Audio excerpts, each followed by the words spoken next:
berobat ke sana, memang aku siap check up anak dari hamil anak emang semuanya di dokternya di Singapura gitu.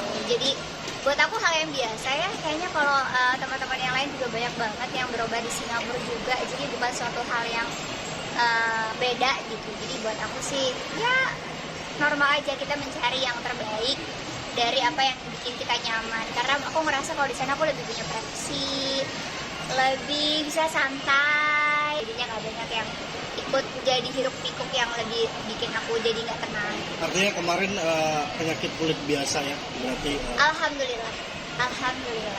Penyembuhannya cepat ya Mbak, udah? Iya, alhamdulillah, reaksi obatnya bagus, krimnya bagus, reaksi tubuhnya juga bagus, dan pastinya karena Allah izinin buat sembuh ya, insya Allah alhamdulillah.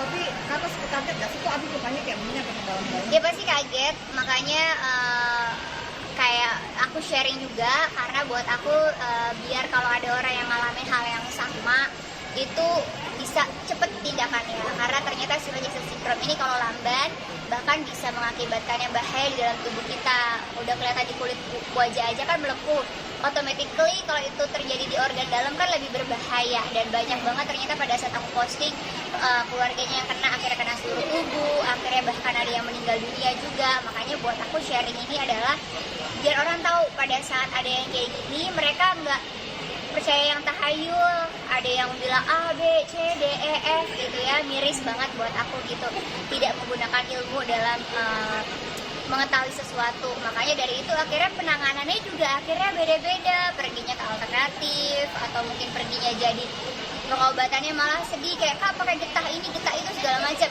which is aku ngerasa pada saat itu aja nggak nyaman di kulit aku, di dalam mulut tuh panas, nggak bisa makan. Makanya aku kenapa berani sharing, karena buat aku jangan sampai mitos-mitos yang beredaran di luar itu menjadi liar, menjadi merugikan orang yang terkena hal demikian. Gitu aja sih buat aku. Makanya kita kalau berkomentar, pakailah ilmu, pakailah adab dan akhlak gitu. Tapi sempat terganggu nggak dengan komentar-komentar orang yang kamu kena penyakit apa gitu? Gini, terganggu? kita lihat dulu ya, siapa yang berkomentar. Gitu. Kalau orang yang berpendidikan, orang yang punya ilmu, orang yang punya adab dan akhlak, pasti kepikiran gitu. Tapi karena yang berkomentar orang-orang yang tidak bertanggung jawab, orang-orang yang tidak menggunakan ilmu sama sekali, malah aku ketawa gitu ya, kayak wah kasihan ya, nggak ada ilmunya, wah kasihan ya, cuman mau komentar memperkeruh keadaan aja gitu. Atau mungkin yang mirisnya lagi adalah yaitu ya, kita kan bangsa Indonesia harus dengan moral dan adab akhlak gitu. Kasihan kalau seandainya kita membiasakan diri kita tidak memiliki empati ketika ada orang yang sakit. Kita diajarkan orang timur itu adabnya bagus loh, mendoakan, menjenguk, justru berempati gitu. Tapi dengan adanya sekarang netizen yang tidak bertanggung jawab menggiring opini negatif, sehingga hilang tuh budaya kita yang sangat luar biasa, budaya kita yang berempati, budaya kita yang indah, saling menjenguk, saling mendoakan.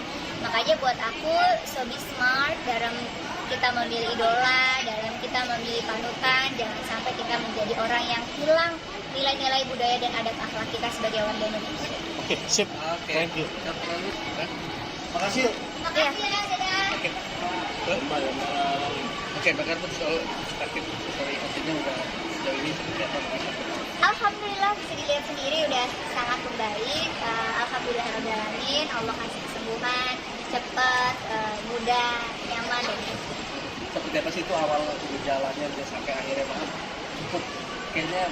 ya sebenarnya reaksi tubuh tuh emang badan kan adalah sel yang paling pintar ya tubuh kita itu. Jadi dia ketika ada sesuatu yang salah pasti akan menimbulkan reaksi, dan untungnya alhamdulillahnya dibuka, jadi akunya langsung realize dan langsung sadar gitu.